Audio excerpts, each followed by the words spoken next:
میں اس مندر کی چھاؤں میں کھیل کر بڑا ہوا ہوں. وہ مندر میرے لیے اتنا ہی پاک ہے جتنا ایک مسجد ہے.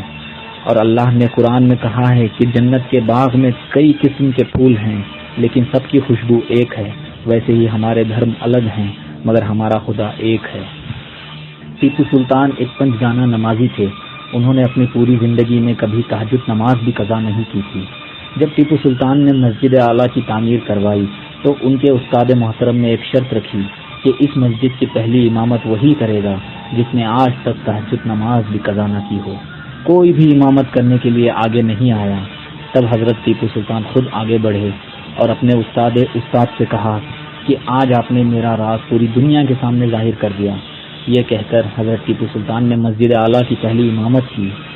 ٹیپو سلطان ہمیشہ مسجد کے سائڈ ڈور سے اندر داخل ہوا کرتے تھے نماز کے لیے. کسی نے اس کی وجہ پوچھی تو انہوں نے کہا اگر میں مسجد کے مین ڈور سے اندر گیا تو ہو سکتا ہے کوئی مجھے دیکھ کر میرے احترام میں کھڑا ہو جائے. یہ غلط ہوگا کیونکہ اللہ کے گھر میں ہم سب برابر ہیں. اس لیے میں ہمیشہ سائڈ ڈور سے یعنی بازو کے ڈور سے داخل ہوتا ہوں.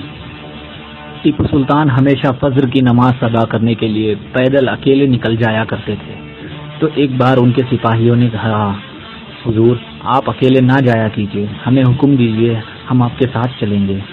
تو حضرت ٹیپو سلطان نے جواب دیا جب میں اذان سن کر نماز کے لیے نکلتا ہوں تو اس وقت مجھے اپنی جان کی فکر نہیں ہوتی کیونکہ جس رب نے مجھے نماز کے لیے بلایا ہے وہی میری حفاظت کرے گا.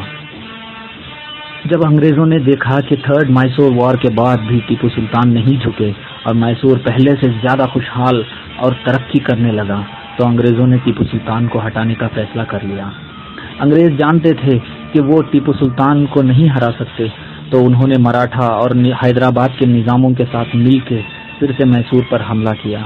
یہ فورتھ میسور وار وہ جنگ تھی جس نے انڈیا کی پوری ہسٹری بدل دی کیونکہ ہندوستان کی آخری ڈیفنس تھے ٹیپو سلطان. جب جنگ شروع ہوئی تو بہت لوگوں نے ٹیپو سلطان کو دھوکہ دیا جیسے میر صادق, میر ندیم, پورنیا پنڈت. اور وہ 4 مئی کا دن تھا. فجر کی نماز پڑھنے کے بعد ٹیپو سلطان اپنی فوج کے پریپریشنز دیکھنے نکل گئے. ان کے ساتھ کچھ 10-12 خاص سپاہی تھے اور ان کا ایک خاص غلام راجہ خان بھی تھا.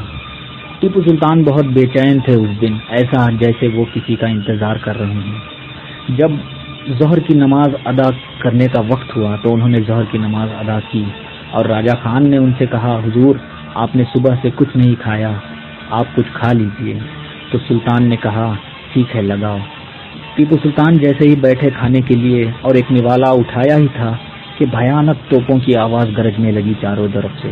انہوں نے نوالا نیچے رکھا اور کھڑے ہو گئے اور کہا الحمدللہ میرے ساتھیوں, وہ وقت آ گیا جس کا انتظار تھا. جو میرے ساتھ آنا چاہے وہ آ سکتا ہے اور جو نہ آئے اس پہ میں کوئی گلہ نہیں کروں گا. تو سب لوگوں نے کہا حضور ہم آپ کے لیے اپنی جان حاضر کرتے ہیں, ہم آخری سانس تک آپ کے لیے لڑیں گے. یہ سن کر ٹیپو سلطان نے کہا نعرہ تکبیر. تو سارے سپاہیوں نے کہا اللہ اکبر اور سب واٹر گیٹ کی طرف بڑھے جہاں انگریز قلعے میں داخل ہو رہے تھے.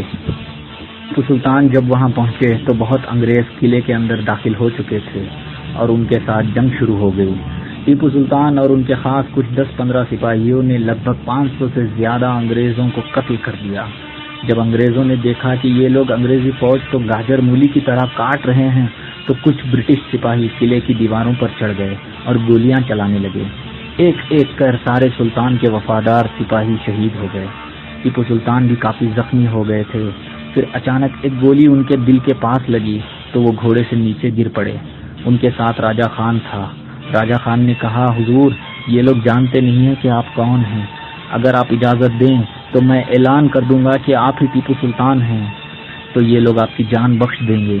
ٹیپو سلطان نے کہا چپ رہو, کیا تم مجھ سے میری شہادت چھیننا چاہتے ہو؟ گیدڑ کی 100 سال کی زندگی سے شیر کی 1 دن کی زندگی بہتر ہے. یہ کہہ کر سلطان پھر اٹھے اور تلوار اٹھائی اور لڑنے لگے. سلطان نے تلوار پھر اٹھائی اور لڑنے لگے. تبھی اچانک ایک گولی ان کے سر میں لگی جو ان کے سیدھے کان کے اوپر لگی تھی اور ٹیپو سلطان شہید ہو گئے. لگ بھگ عشاء کا وقت تھا. ہر طرف پورے سرنگا پٹنہ میں لوٹ مار چل رہا تھا اور تبھی ایک خبر آئی کہ حضرت ٹیپو سلطان کا جسم مل گیا ہے واٹر گیٹ کے پاس۔ ڈیوڈ برڈ نے حضرت ٹیپو سلطان کے جسم کے پاس کھڑے ہو کر کہا کہ آج سے ہندوستان ہمارا غلام ہے، کیونکہ ہندوستان کا رکھوالا میسور کا شیر مر چکا ہے۔ بیئرڈ نے حکم دیا کہ ٹیپو سلطان کے جسم کو محل لے جایا جائے پالکی میں۔ جب عشاء کی اذان کا وقت ہوا تو ایک بوڑھا آدمی مسجد اعلیٰ کے مینار تک پہنچا اور اس نے اذان دینی شروع کی۔ وہ اذان سن کر ہر آدمی کی آنکھوں میں آنسو تھے، یہاں تک کہ انگریز بھی اداس ہو گئے۔ اگلے دن حضرت ٹیپو سلطان کی نماز جنازہ ہوئی مسجد اعلیٰ میں، اور جنازہ لے کر گنبد لے جایا گیا۔ پورے راستے میں لوگ رو رہے تھے، کچھ لوگ جنازے کے سامنے جھکے ہوئے تھے۔ سرنگا پٹنہ میں ہر آدمی، ہر عورت، بوڑھا، بچہ، سب جنازے کے اس جلوس میں موجود تھے۔ برٹش کیپٹن رچرڈ بیلی نے اپنی ڈائری میں لکھا ہے، جب ٹیپو سلطان کو دفن کیا جا رہا تھا تو ہم لوگوں نے 21 توپوں کی سلامی دی ٹیپو سلطان کو، تو ان توپوں کی آواز کسی کو سنائی نہیں دی، کیونکہ آسمان میں ایسی بجلیاں گرج رہی تھی، ایسا لگ رہا تھا کہ آسمان والے خود ٹیپو سلطان کا استقبال کر رہے ہیں۔ اور جیسے ہی ان کو دفن کر کے ہم لوگ آگے بڑھے، ایسا طوفان آیا کہ لگ بھگ پورا سرنگا پٹنہ ڈوب گیا کاویری کی باڑھ میں۔ یہ تھی کہانی حضرت ٹیپو سلطان کی اور ان کی زندگی کی۔ وہ جاتے جاتے پوری دنیا کو ایک ایسا پیغام دے گئے کہ دنیا قیامت تک اس کو یاد رکھے گی کہ گیدڑ کی 100 سال کی زندگی سے شیر کی ایک دن کی زندگی بہتر ہے۔ اگر اس کہانی میں یا میرے بتانے میں کوئی غلطی ہو گئی ہو تو اللہ رب العزت مجھے معاف فرمائے۔ میرا نام شفیق احمد خان ہے، میں ایک عاشق حضرت ٹیپو سلطان ہوں۔ اللہ تعالی ہم سب کو حضرت ٹیپو سلطان جیسی بہادری نصیب فرمائے اور ان جیسی وطن پر شہید ہونے والی موت عطا فرمائے، آمین۔ جے ہند، جے کرناٹکا۔